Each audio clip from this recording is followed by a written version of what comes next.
Welcome to the Criminal Imagination. This series, Crime and Civilization, begins with a simple question. What if the true purpose of law is not justice but control?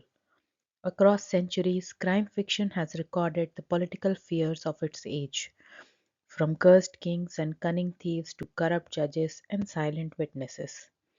Each episode investigates how power operates through narrative, what it hides, who it condemns, and what happens when the system turns inwards and begins to devour itself. Today, we talk about a very important idea, which is the state governs nothing but appearances. In 1728, a strange little play took London by storm. It was bawdy, satirical, irreverent, and unlike anything the British stage had seen. No lords or ladies, no classical heroes, no tragic destinies. Instead, it featured highwaymen, prostitutes, informers, and crooked politicians. A beggar wrote it, or so we are told. The Beggar's Opera by John Gay did more than parody operatic conventions. It exposed the criminal DNA of the modern state. Under the guise of light entertainment, Gay produced a ruthless philosophical meditation on justice, loyalty, and the failure of sovereign authority. In today's episode of Crime and Civilization, we enter the early 18th century, a world of rising capitalism, collapsing trust in monarchy, and the thinly veiled corruption of Britain's new ruling elite. We are going to read The Beggar's Opera as a case file, not just in the history of crime fiction, but in the deeper crisis of Hobbesian sovereignty, a world where there is no Leviathan, nor no shared sense of justice, only performance parody and opportunity. Welcome to the birth of organized crime. Welcome to the Beggar's Opera. Let's begin with the world that made the Beggar's Opera possible. It is the 1720s. The glorious revolution is several decades past. The monarchy is now constitutional, and the parliament, dominated by the Whig party, has become the seat of power. But power has not become cleaner. On the contrary, the political elite is widely viewed as corrupt, incestuous, and self dealing. In 1720, the South Sea bubble burst, a massive financial scandal involving government backed speculation. Thousands lost their savings, while members of the parliament walked away richer. The illusion of economic stability and moral leadership collapsed. Into this environment walks John Gay, a poet and satirist deeply embedded in London's literary circles. Gay, a close friend of Alexander Pope and Jonathan Swift, was no stranger to political critique. But with The Beggar's Opera, he did something extraordinary. He used crime, fictionalized crime, as a mirror to expose the state itself as a criminal entity. This is why The Beggar's Opera matters to us. It marks one of the first movements in English literature where the distinction between thief and politician is not just blurred, it's actively ridiculed. But what does this have to do with political philosophy? Let's turn to Thomas Hobbes and the idea of the Leviathan. In 1651, Thomas Hobbes published Leviathan, a landmark work of political philosophy. Hobbes imagined the state of nature as a world of chaos, violence, and fear, a war of all against all. To escape this, individuals surrender certain freedoms to sovereign authority, creating a social contract that provides peace, order, and protection. This sovereign power, whether a monarch or an assembly, must be absolute, because only absolute power can prevent a return to the lawlessness of the natural state. Hobbes writes, the only way to erect such a common power is to confer all their power and strength upon one man or upon one assembly, to the end he may use the strength and means of them all for their peace and common defense. This is the Leviathan, the metaphorical giant that embodies the will of the people, maintains order, and upholds justice. But Gay's opera imagines a world after the Leviathan has failed. What happens when the sovereign no longer commands moral authority? When the institutions of law, justice, and governance are perceived as performative, self serving, and absurd? In the Beggar's Opera, we are no longer Hobbes's state of nature, but we are not in the Leviathan's peace either. We are in a space of post sovereign parody where all authority is just another mask in the opera. Let's turn to the characters. The opera is set in London's criminal underworld. But these aren't chaotic figures. They are in many ways more orderly, more disciplined, and more consistent than the ruling class. Take Mr. Peachum, a thief catcher who doubles as a criminal manager. He controls the underworld by employing thieves, fencing their goods, and turning them into the authorities when they outlive their usefulness. Or considers Lockett, the jailer who profits from bribery, betrayal, and imprisonment. The state pays him to hold criminals, but it's unclear who really a criminal in this system is, except perhaps those who aren't in on the deal. Then there is Macheath, the highwayman, dashing, confident, and ethically ambiguous. Macheath is pursued not because he is unusually violent, but because he has failed to properly align with the state's informal economy of loyalty and betrayal. Here is the irony. Macheath is the most criminal of them all, but he is also the only one who behaves with the semblance of a personal code. He doesn't inform, he resists betrayal, and he inspires genuine loyalty from women and men alike. In contrast, Peachum and Lockett are legal agents, but they act with cold, calculated treachery. Gay is asking a deeply Hobbesian question here.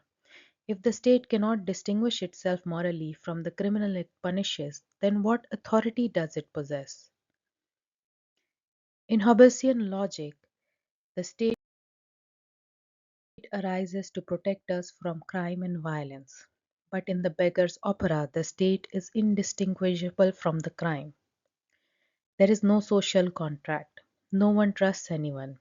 Every relationship is strategic. Peachum sells out his son in law. Lockett spies on his daughter. Polly and Lucy, the two women who love Macheath, are reduced to tools of entrapment. Even marriage, often a stand in for the social contract in literature, is rendered meaningless. It is a tool of legal manipulation. The opera doesn't end with the wedding as a restoration of social order. It ends with a fake reprieve delivered by the beggar himself because a tragedy wouldn't sell. This absurd deus ex machina reminds us that even justice is performative. There is no legitimate moral outcome, only the audience's desire for resolution. As the beggar who frames the opera says, "Since the taste of the town is for merry endings, let us have a dance." This is not just cynical humor, it's a philosophical crisis. The sovereign, in Hobbes's model, draws power from the consent and faith of the governed. But in Gay's London, no one believes in the system anymore. The performance of authority continues, but its foundations have rotted. This leads us to one of the script's most damning themes, the sovereignty of appearance. Every institution in the beggar's opera, the law, marriage, jail, even music, is revealed to be a kind of stimulation. They function not because of internal coherence but because of people pretend to believe in them. Justice becomes a costume.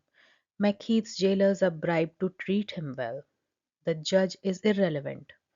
Informers write their own moral codes, and the opera itself, in meta fashion, is framed by a beggar and a player, debating what kind of ending will suit the public. Gay is staging a world where performance replaces principle. The Leviathan, once feared and revered, is now just another act in the opera. Its legitimacy is no longer moral or philosophical, it is aesthetic.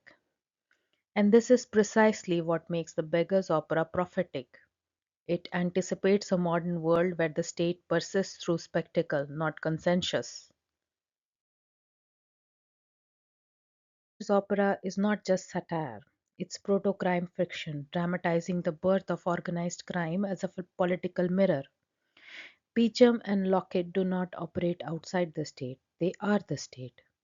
They represent an early form of criminal bureaucracy where arrests, records, ledgers, and informant networks function like primitive databases.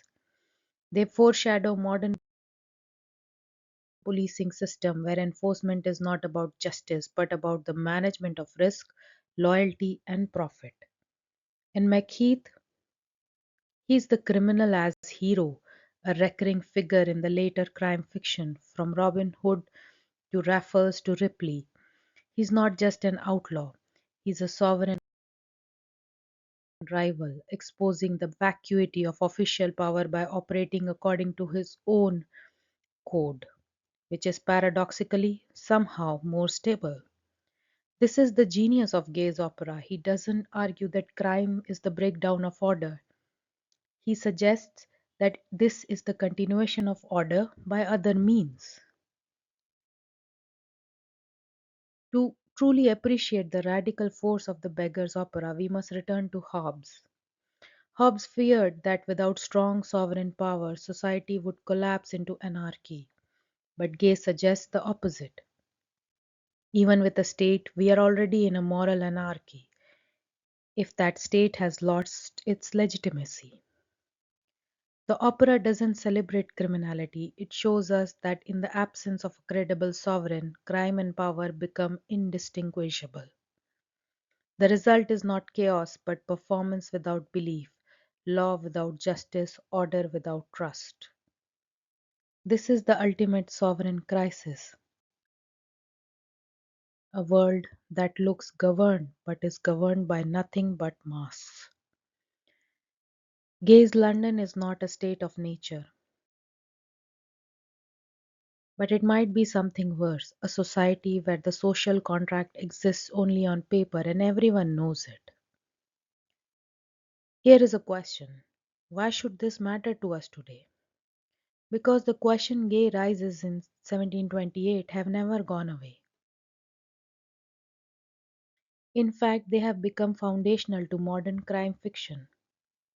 From Raymond Chandler's cynical detectives to the corrupt institution of James Elroy's LA Confidential, from the mafia empires in The Godfather to the legal dramas of Better Call Saul, crime fiction continues to ask if the institutions we trust are compromised, who decides what is just? In every noir, every heist film, every organized crime saga, we hear the faint echo of Macheath whistling down the road. Not because we romanticize crime, but because we are no longer believe in the institutions that claim to fight it. In this way, the Beggar's Opera is not a quaint artifact. It is the ur-text of modern political crime narrative. It stages the moment when the state ceased to be sacred and became just another performance.